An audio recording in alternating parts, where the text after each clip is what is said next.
आदरणीय दाजुभाइ दिदीबहिनी आमा बुवा साथीभाइ सबैमा मेरो नमस्कार।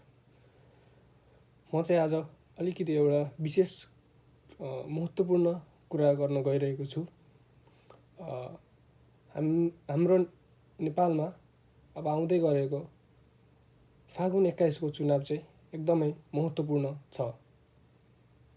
हामी सबैले त्यो चुनावलाई चाहिँ एउटा देश परिवर्तनको अवसर लिएर भोट गर्न पर्नेछ। हालै भएको जिन्दिया आन्दोलनका कारण चुनाव सरेको हो। त्यत्रा दाजुभाइ दिदीबहिनी साथीभाइले आफ्नो ज्यान गुमाए देश परिवर्तनको लागि। त्यही भएर हामीले अहिले चाहिँ पार्टी आफन्त भनेर भन्दा पनि एउटा देश कसरी परिवर्तन हुन्छ, अब यत्रा 30-35 वर्षदेखि पुराना पार्टीहरूलाई पनि भोट दिँदै आएका हुन्। हामीले नदिए पनि हाम्रो बुवा आमाले त दिनुभएको हो। त्यही भएर त उनीहरूले अहिलेसम्म चलाइरहेका हुन्।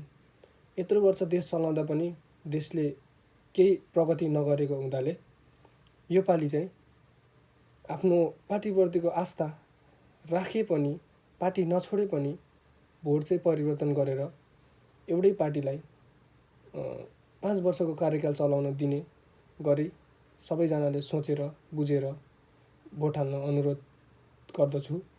यदि त्यो पार्टीले पनि 5 वर्ष कार्यकाल चलाउँदा पनि केही गर्न सकेन भने हामीले अर्कोचोटि फेरि त्यो पार्टीलाई नजिताउने पनि त्यो हाम्रै हातमा छ।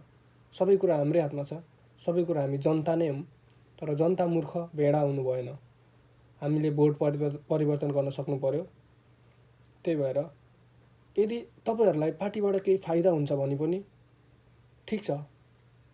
तपाईहरुलाई फाइदा हुन्छ, आफ्नो कोही छन् भने पनि ठीक छ। पार्टी नछोड्नुस्, आफन्तलाई सहयोग गर्न नछोड्नुस्, तर भोट चाहिँ परिवर्तन गर्नुस्। एकचोटिको परिवर्तनले के थाहा हो, तपाईले जसरी अहिले मेरो पार्टीमा मान्छे छ, मेरो काम सजिलो हुन्छ भनेर सोचिरहनु भएको। यदि भोलि देशको सिस्टम राम्रो भयो भने हामीले कसैले पनि मेरो मान्छे छ म फोन गर्छु भनेर भन्नु पर्दैन। त्यो सिस्टम अनुसार सट आफ्नो काम बन्दै जान्छ। सारा देशमा सबै देशमा आफन्त त होला नि त सबैको। तर किन आफन्त भनेर उनीहरू हिँड्दैनन् भने देश परिवर्तन भयो भने, देशमा राम्रो सिस्टम आयो भने कसैले कसैको झोला बोक्नु पर्दैन, झोले बन्नु पर्दैन। हामी स्वतन्त्र भएर बाँच्ने हाम्रो अधिकार हो। त्यसैले सबैलाई मेरो आग्रह, भोट परिवर्तन गरी देश परिवर्तन गरौँ। जबसम्म हामीले भोट परिवर्तन गर्दैनौँ, देश परिवर्तन हुँदैन। फेरि त्यही पुरानो पार्टी आउँछन्, फेरि यसरी जान्छन्। यत्रा दाजुभाइ दिदीबहिनी दिनदिनै विदेश उडिरहेका छन्। देशमा युवा छैनन्।